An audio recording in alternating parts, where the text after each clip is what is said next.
welcome back to another episode of my so-called Xennial life. I hope you've all had a good Easter. I took some time off after doing the month of corn for holidays, and I also traveled to Kansas City, Missouri for about a week and a half, so I've only recently came home and with the holidays and such, and now it's time for me to do another episode about the Maury Povich Show. Of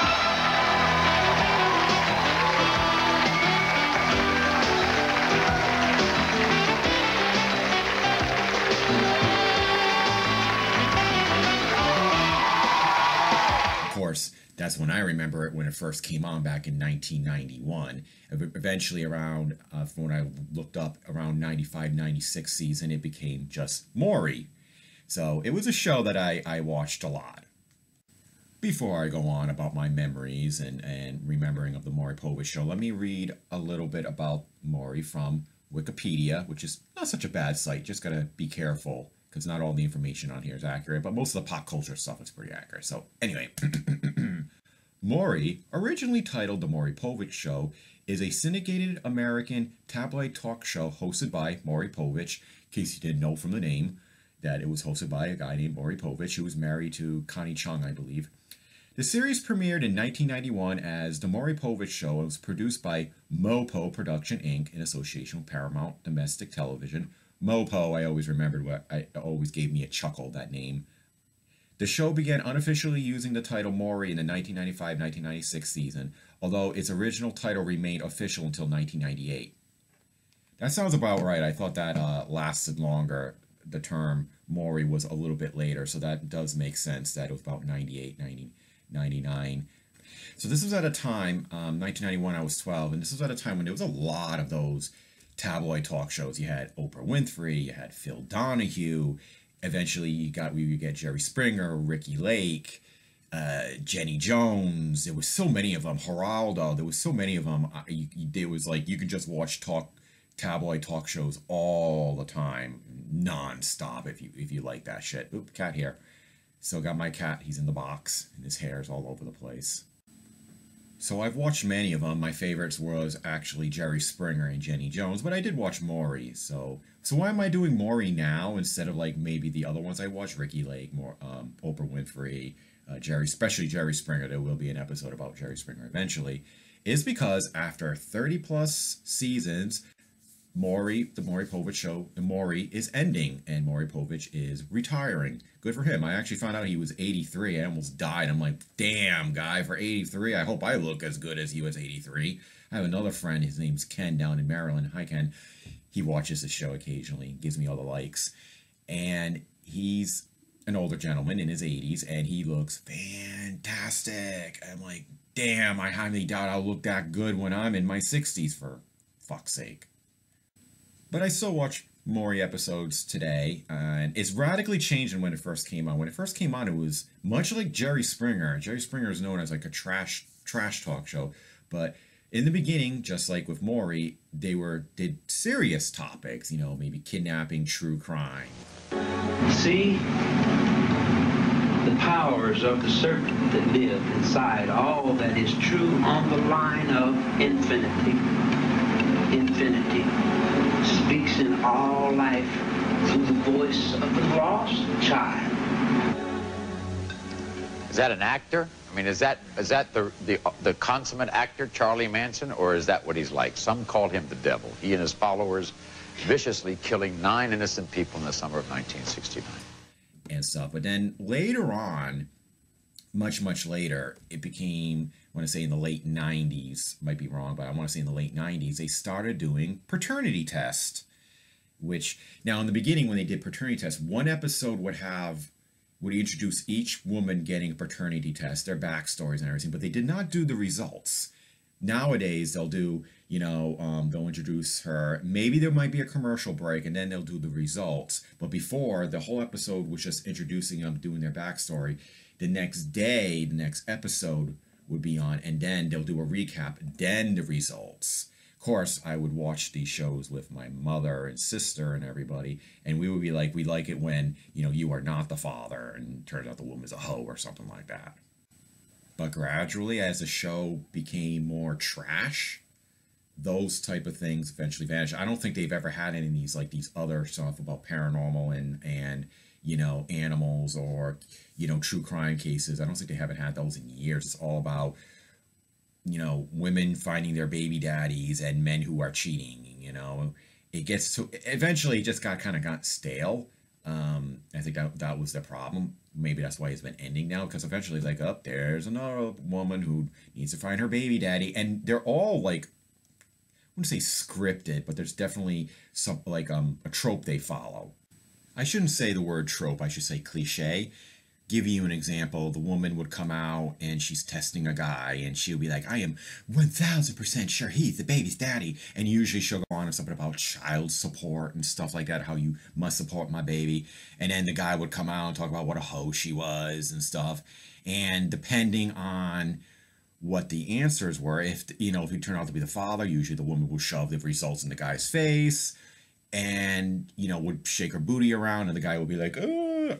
If not, if you're not the baby's daddy, which is usually what most viewers want to see, the woman may drop to the ground and cry, ah, and the guy will be like, told you ho, told you ho.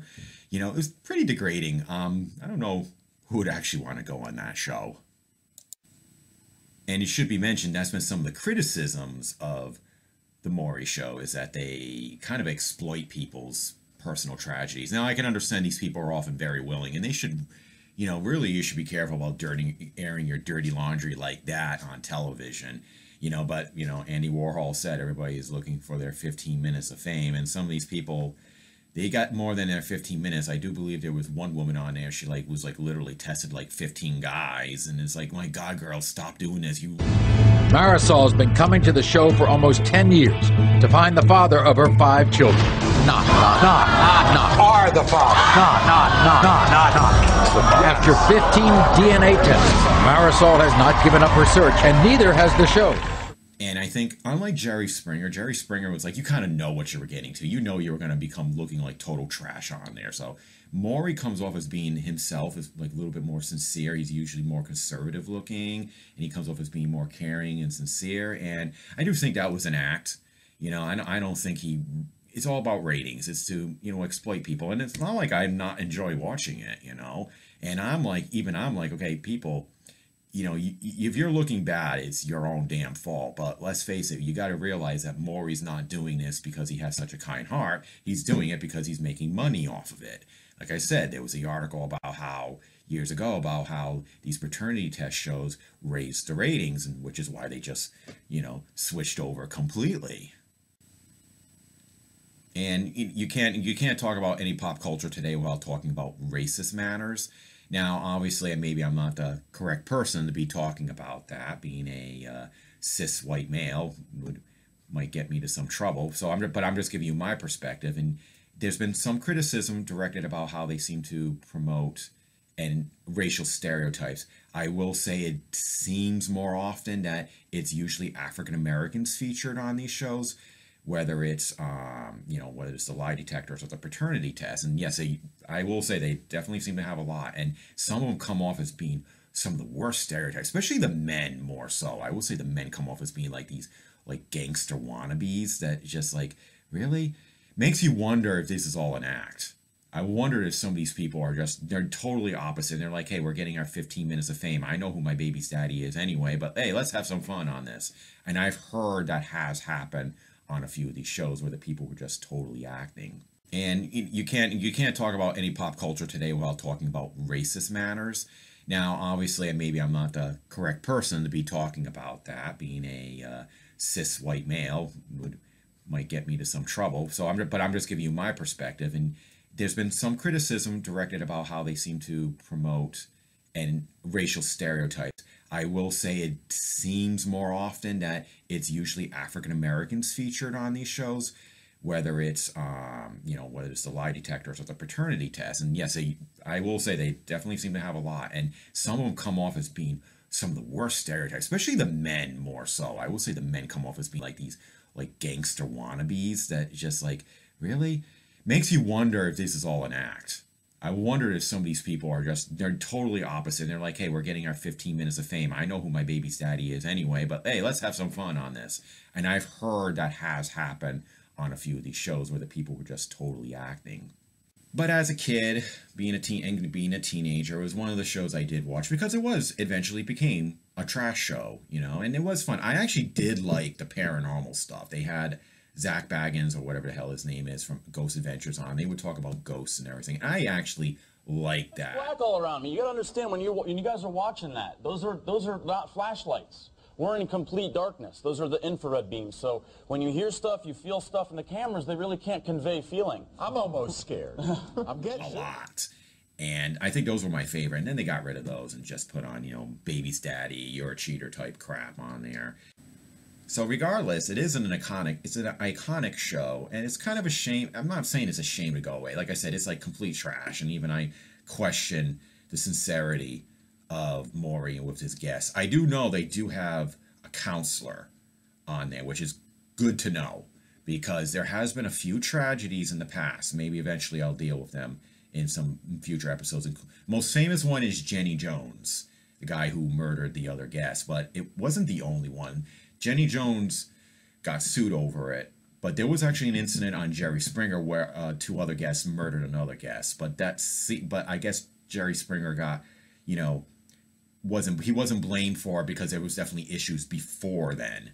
So maybe that's why they have a counselor, because I can't see some of these people, if what they're saying is true, and if they're not putting on an act, like again, I question some of them, you know, there's bound to be violence after this, especially the cheating ones, you know, where the guy's cheating with like multiple people or the woman's cheating with multiple people. You don't think somebody's not going to murder somebody in the long run. So they do have a counselor. I think it's the counselor's name is Dan.